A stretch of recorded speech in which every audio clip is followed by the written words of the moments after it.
പ്രിയമുള്ളവരെ, പിന്നെ PSC പരീക്ഷയിൽ ചോദിച്ചിട്ടുള്ള കുറച്ച് കണക്ക് ചോദ്യങ്ങൾ നമ്മളൊന്ന് എക്സ്പ്ലെയിൻ ചെയ്യാനായിട്ട് ശ്രമിക്കുകയാണ്. അപ്പോൾ നമുക്ക് സമയം കളയാണ്ട് ഒന്നാമത്തെ ക്വസ്റ്റ്യനിലോട്ട് പോകാം. എന്താണ് ഒന്നാമത്തെ ക്വസ്റ്റ്യൻ? 13, 17 ഇത് ക്വസ്റ്റ്യനാണ് കേട്ടോ. 13, 17, 19, 21, 23 ഇവയിൽ കൂട്ടത്തിൽപ്പെടാത്ത സംഖ്യ ഏതാണ് എന്നാണ് കണ്ടുപിടിക്കേണ്ടത്. ഏതായിരിക്കും നിങ്ങൾ കണ്ടുപിടിച്ച്? 13, 17, 19, 21, 22 നിങ്ങൾക്ക് നോക്കിയാൽ കാണാം. ഈ 13, ഈ 17, ഈ 19, 23 ഇവയെല്ലാം പ്രൈം നമ്പറുകളാണ്. എന്നാൽ 21 പ്രൈം നമ്പർ അല്ല. സോ നമ്മുടെ ആൻസർ എന്ന് പറയുന്നത് 21 ആണ്. ഈ രണ്ടാമത്തെ ക്വസ്റ്റ്യൻ പോകാം. 2:3 എന്ന അംശബന്ധത്തിന് തുല്യമല്ലാത്തത്. 2:3 എന്ന് പറയുന്നത് 2/3 അല്ലേ? ഇവിടെ നോക്കാം. 8/12 നിങ്ങൾ ആലോചിച്ച് ചോദിക്കണ്ടേ. 8/12 നമുക്ക് വേണമെങ്കിൽ ചെറുതാക്കാൻ പാടില്ലേ? 4 കൊണ്ട് കട്ട് ചെയ്താൽ 2, 4, 8, 3, 4, 3, 4, 12 എന്ത് കിട്ടി? ഈ 2:3 എന്നതിന് ഇവിടെയും കിട്ടിയല്ലേ. ഇനി ഇവിടെ നോക്കിയാൽ 3-ൽ എത്ര 1.5 ഉണ്ട്? 3-ൽ 2 1.5 ഉണ്ട്. 4.5-ൽ എത്ര 1.5 ഉണ്ട്? 3 ഉണ്ട്. അപ്പോൾ ഇതിന് 2:3 എന്ന് പറഞ്ഞ അംശബന്ധമാണ്. ഇനി 10, 15 നോക്കിയാൽ 10-ൽ എത്ര 5 ഉണ്ട്? 2. 15-ൽ എത്ര 5 ഉണ്ട്? 3. അപ്പോൾ ഇത് 2:3 ആണ്. അപ്പോൾ ഇതുമല്ല. ഇനി അപ്പോൾ ഇതെല്ലാം തുല്യമാണ്. ഇത് തുല്യമാണ്, ഇത് തുല്യമാണ്, ഇത് തുല്യമാണ്. തുല്യമല്ലാത്താണ് വേണ്ടത്.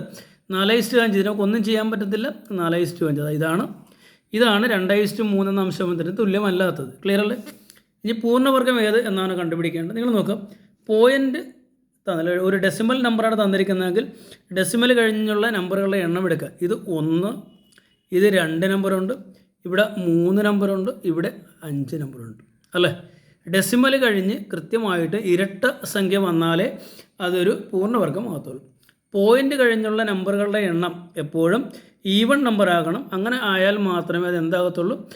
അത് പിന്നെ പൂർണ്ണവർഗം ആകത്തുള്ളൂ. അപ്പോൾ ഇവിടെ ഇത് ഒരു നമ്പർ, ഡെസിമൽ കഴിഞ്ഞ് 1 നമ്പറേ ഉള്ളൂ.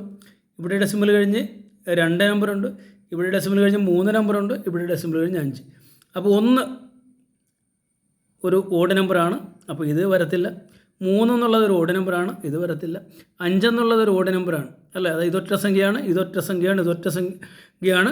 അപ്പോൾ ഇരട്ട സംഖ്യയായിട്ടുള്ളത് 0.16 ആണ്. അപ്പോൾ ഇതാണ് നമ്മുടെ ആൻസർ. ഓക്കെ, പൂർണ്ണവർഗം എന്ന് പറയുന്നത് 0.16.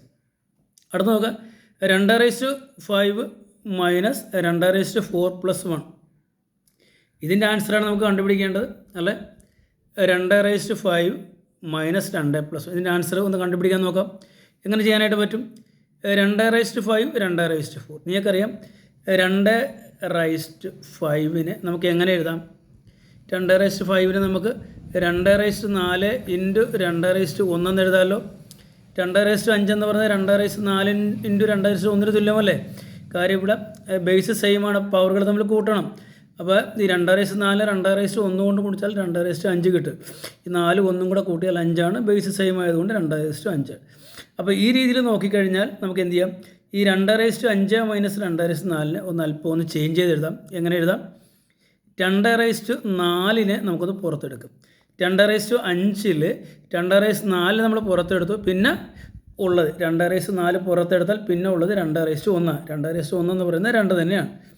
മൈനസ് ഇവിടെയുള്ള ഈ 2/4 നമ്മൾ പുറത്തോട്ട് എടുത്താൽ പിന്നെ എന്തുണ്ടാവും? പിന്നെ എപ്പോഴും 1 ഉണ്ടാവും അല്ലേ?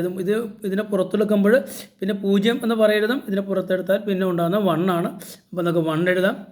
പിന്നെ ഒരു +1 അല്ലേ? ഓക്കെ, ഇനി 2/4 × 2 - 1 എന്ന് പറയുന്നത് 2 അല്ലേ? +1 ക്ലിയർ അല്ലേ? 2/4 എന്ന് പറയുന്നത് 2 × 2 × 2 × 2 ആണ്. 2 × 2 4, 4 × 2 8, 8 × 2 16. 16 എന്ന് കിട്ടി. 16 + 1. 16 × 1 എന്ന് പറഞ്ഞാൽ 16 തന്നെയാണ്. 16 + 1 നമുക്ക് 17 എന്ന് കിട്ടി. അപ്പോൾ ഓപ്ഷനിൽ 17 ഉണ്ട്. 17 ആണ് നമ്മുടെ ആൻസർ. ഓക്കെ ആണല്ലോ?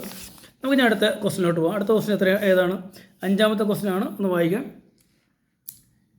ഒരു മട്ട ത്രികോണത്തിൻ്റെ 2 വശങ്ങൾ തുല്യമാണ്. ഒരു വശം 3 സെൻറ്റിമീറ്റർ ആയാൽ നീളം കൂടിയ വശത്തിൻ്റെ അളവ് കാണാനാണ് പറഞ്ഞിരിക്കുന്നത്. ക്വസ്റ്റ്യൻ നിങ്ങൾ കണ്ടോ? അപ്പോൾ ഒരു മട്ട ത്രികോണം തന്നിരിക്കുന്നു. മട്ട ത്രികോണം ഒന്ന് വരച്ച് നോക്കാം. ഇതല്ലേ മട്ട ത്രികോണം എന്ന് പറയുന്നത്? ഓക്കെ, അപ്പോൾ ഇതൊരു മട്ട ത്രികോണം. ഇതിൻ്റെ ഈ വശവും ഈ വശവും തുല്യമാണ്. ഇത് 3 ആണെന്ന് പറയുന്നു, ഇതും 3. ഇത് നോക്കുമ്പോൾ വ്യത്യാസം കാണും. ഞാൻ റഫായിട്ടൊന്ന് വരച്ചാണ്. അപ്പോൾ ഇത് 3 ആണ്, ഇത് 3 ആണ്. ഇതാണ് കാണാൻ പറഞ്ഞിരിക്കുന്നത്. നീളം കൂടിയ വശം ഇതാണ്. ഇത് കാണണം. കാണാനാണ് പറഞ്ഞിരിക്കുന്നത്. അപ്പോൾ നമുക്കറിയാം ഈ മട്ടത്രികോണത്തെ സംബന്ധിച്ച് പൈതഗോറസ് തിയറം പറയുന്ന വലിയ വശത്തിൻ്റെ സ്ക്വയർ എന്ന് പറയുന്നത് എന്താണ്? ചെറിയ വശങ്ങളുടെ സ്ക്വയറിന് തമ്മിൽ കൂട്ടിയാൽ മതി. അതായത് 3ൻ്റെ സ്ക്വയറ് പ്ലസ് ഇതിൻ്റെ സ്ക്വയറ് പ്ലസ് ഇതിൻ്റെ സ്ക്വയർ. അതായത് വലിയ വശത്തിൻ്റെ സ്ക്വയർ കാണാനായിട്ട് വലിയ വശത്തിൻ്റെ സ്ക്വയർ കാണാനായിട്ട് ഈ ചെറിയ വശങ്ങളുടെ സ്ക്വയറുകൾ എടുത്തിട്ട് കൂട്ടിയാൽ മതി. 3ൻ്റെ സ്ക്വയർ എടുക്കുക തമ്മിൽ കൂട്ടുക. എത്ര കിട്ടും? 3ൻ്റെ സ്ക്വയർ എന്ന് പറയുന്ന 9 ആണ്. 3ൻ്റെ സ്ക്വയർ എന്ന് പറയുന്നത് 9 ആണ്. 9 9 18 അല്ലേ? ഇനി ശ്രദ്ധിക്കണം, ഇത് നമ്മളിപ്പോൾ കിട്ടിയിരിക്കുന്നത് വലിയ വശത്തിൻ്റെ സ്ക്വയർ ആണ് നമുക്ക് 18 കിട്ടിയിരിക്കുന്നത്. അപ്പോൾ അതിൻ്റെ സ്ക്വയർ നമുക്ക് വശത്തിൻ്റെ സ്ക്വയർ അല്ല, വശമാണ് കാണേണ്ടത്. അപ്പോൾ വശം കാണാനായിട്ട് എന്ത് ചെയ്യണം? വശത്തിൻ്റെ സ്ക്വയർ, സൈഡിൻ്റെ സ്ക്വയർ 18 കിട്ടി. അങ്ങനെയാണെങ്കിൽ ആ സൈഡ് കാണുവാനായിട്ട് എന്ത് ചെയ്താൽ മതി? ഈ 18ൻ്റെ സ്ക്വയർ റൂട്ട് കണ്ടാൽ മതി. 18ൻ്റെ സ്ക്വയർ റൂട്ട് കണ്ട 18 നിങ്ങൾക്കറിയാം. ഞാൻ ഇവിടെ നിന്ന് ഉറപ്പായിട്ട് ഇവിടെ എഴുതാം കേട്ടോ. 18നെ നമുക്ക് എങ്ങനെ എഴുതാം? 9 × 2 എന്ന് എഴുതാമല്ലോ. 18നെ 9 × 2 എന്ന് എഴുതാം. 9 ഒരു പൂർണ്ണവർഗ്ഗമാണ്, അത് 3യുടെ സ്ക്വയറാണ്. അപ്പോൾ 9ൻ്റെ സ്ഥാനത്ത് നമുക്ക് 3 എഴുതാം. 2ൻ്റെ പെർഫെക്റ്റ് സ്ക്വയർ അല്ല, അത് നമുക്ക് 2ന് നമുക്ക് റൂട്ടിനകത്ത് തന്നെ എഴുതാം. അപ്പോൾ നമുക്ക് 3√2 എന്ന ആൻസർ കിട്ടും. ഓപ്ഷനിൽ 3√2 ഉണ്ട്. ഇതാണ് നമ്മുടെ ആൻസർ. അടുത്തൊരു ക്വസ്റ്റ്യൻ നോക്കാം. എന്താണ്? 4% പലിശ നിരക്കിൽ 15,000 രൂപയ്ക്ക് ഒരു മാസം കിട്ടുന്ന പലിശ എത്ര? ക്ലിയർ ആവുന്നുണ്ടോ? ഓക്കെ. 4% പലിശ നിരക്കിൽ 15,000 രൂപയ്ക്ക് ഒരു മാസം കിട്ടുന്ന പലിശ കാണും. അത് കാണാനായിട്ട് എന്ത് ചെയ്താൽ മതി? അത് എമൗണ്ടായ 15,000 എഴുതുക. ഓക്കെ ആണല്ലോ. 4% എന്ന് പറയുന്നത് 4/100 ആണ് എഴുതുക. ഇനി ഒരു മാസത്തെ പലിശയാണ് ചോദിച്ചത്. ഒരു വർഷത്തിൽ 12 മാസങ്ങളുണ്ട്. അപ്പോൾ ഒരു മാസത്തെ പലിശ കാണാൻ 1/12 കൊണ്ട് ഗുണിച്ച്. ഓക്കെ ആണല്ലോ. ഇത് ഈ 2 പൂജ്യവും ഇവിടുത്തെ 2 പൂജ്യവും വെട്ടിപ്പോവും. ഇത് ഈ 4ഉം ഈ 12, 4ൽ ഒരു 4, 12ൽ 3 4. ക്ലിയർ ആണല്ലോ. അപ്പോൾ നമുക്ക് എന്ത് കിട്ടി? ഇവിടെ ഒരു 150 ഉണ്ട്, താഴെ ഒരു 3 ഉണ്ട്. 150/3 എന്ന് പറയുന്നത് 50. ഓപ്ഷനിലുണ്ടോ? യെസ്. ഇതാണ് നമ്മുടെ ആൻസർ. അടുത്ത നോക്കാം. 101 square minus 99 square equal to dash. ഇതിൻ്റെ ആൻസർ കാണണം. ഇങ്ങനെയൊരു ക്വസ്റ്റ്യൻ തന്നെ നമ്മൾ ചെയ്യേണ്ടത്. പിന്നെ ഇവ രണ്ടും കൂടെ കൂട്ടുക. ഈ 2 സംഖ്യകൾ തമ്മിൽ കൂട്ടുക. 101 99 കൂട്ടുക, നമുക്ക് 200 എന്ന് കിട്ടും അല്ലേ? കൂട്ടുക 200 കിട്ടും. പിന്നെ ഇവരുടെ ഡിഫറൻസ് 101ൽ 99 കുറക്കുക, നമുക്ക് 2 കിട്ടും. തമ്മിൽ ഗുണിക്കുക. 200 × 2 400. ഓപ്ഷനിൽ 400 ഉണ്ട്.